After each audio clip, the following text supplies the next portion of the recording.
Nous sommes bien placés, Monsieur le Président de la République, pour savoir que la territorialisation des politiques publiques est une quête permanente, un long processus qui se nourrit des difficultés pour se renouveler et se construire un avenir. Force est de reconnaître que sous votre magistère et par votre investissement personnel, un nombre conséquent d'avancées majeures ont été notées.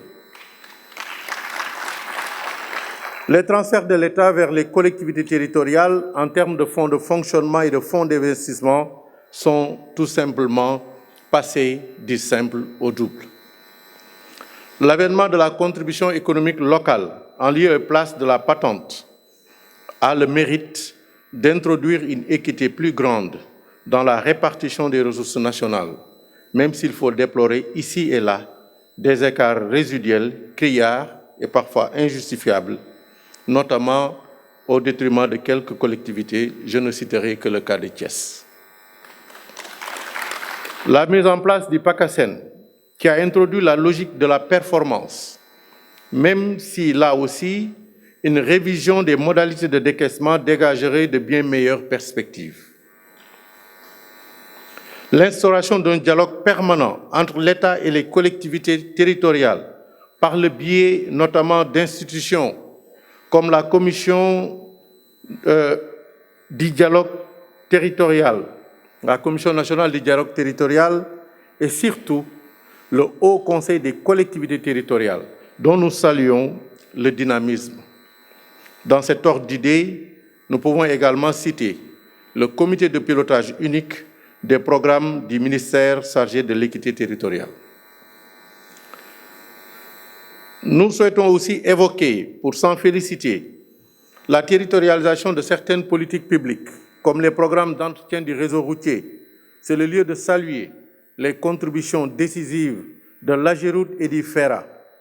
À titre d'exemple, les conventions signées entre le FERA et les collectivités territoriales, sans une collectivité territoriale, auront permis de créer 5 000 emplois. Un chiffre qui pourrait d'ailleurs être triplé si des incertitudes ne planaient pas sur le retour de la TUR au FERA et sur la possibilité qu'il faut donner à cette agence à se lancer dans la mobilisation de ressources conformément à sa mission. La mise en place de projets de développement et de projets d'investissement territoriaux, grâce à l'avènement d'une nouvelle culture de développement par et pour les collectivités territoriales. Il me plaît de citer des exemples connus, comme les communes de Malicounda, dans la mise en place de projets en mode partenariat public-privé, de Madina Sharif, dans l'agrobusiness communautaire, de Sandiara, dans le développement d'une zone économique. Je pouvais continuer à en citer une dizaine d'autres. Monsieur le Président de la République, s'il y a un enseignement à tirer de tout cela, c'est bien celui-ci. Vous êtes assurément un militant convaincu et engagé de la décentralisation. J'ai évoqué tantôt les acquis engrangés et qui nous rassurent sur les bonnes dispositions qui sont les vôtres à nous accompagner. Vous l'avez d'ailleurs réitéré tout à l'heure dans votre propos. Le seul bémol, c'est qu'il s'agissait jusque-là du monde d'avant, pour employer une expression très usitée de nos jours. Qu'en sera-t-il alors du monde d'après? Nous osons croire que Force Covid va céder la place à Force Commune pour rester dans une logique de territorialisation maîtrisée. Nous osons croire aussi que le programme de relance porteur d'espoir ne va pas laisser en rade les communes.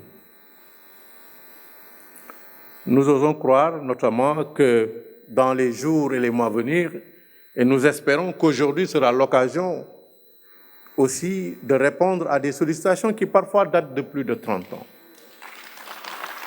Par exemple, le relèvement de l'indexation des transferts de l'État, qui, je dis depuis 30 ans, constitue une revendication des élus et que nous souhaitons voir passer à 10%.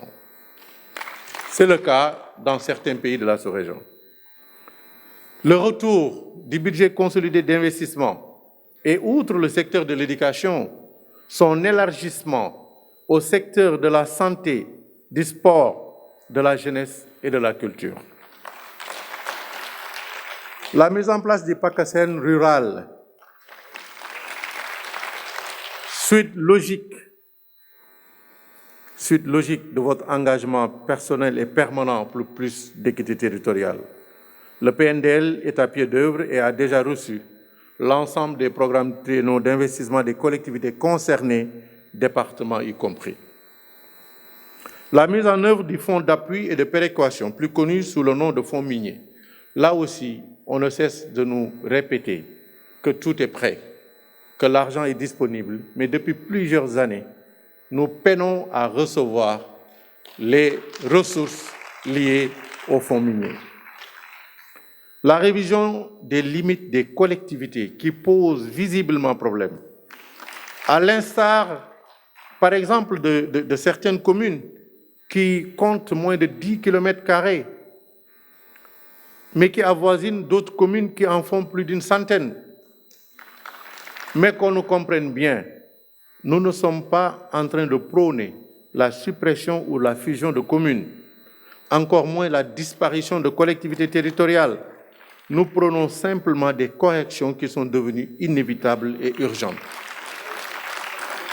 C'est l'occasion, d'une part, de vous assurer de notre soutien au projet de départementalisation de Keur Massar et, d'autre part, de plaider pour une départementalisation intégrale qui ne serait en fait qu'une application du Code général des collectivités territoriales qui précise que les communes et les départements sont les deux collectivités territoriales.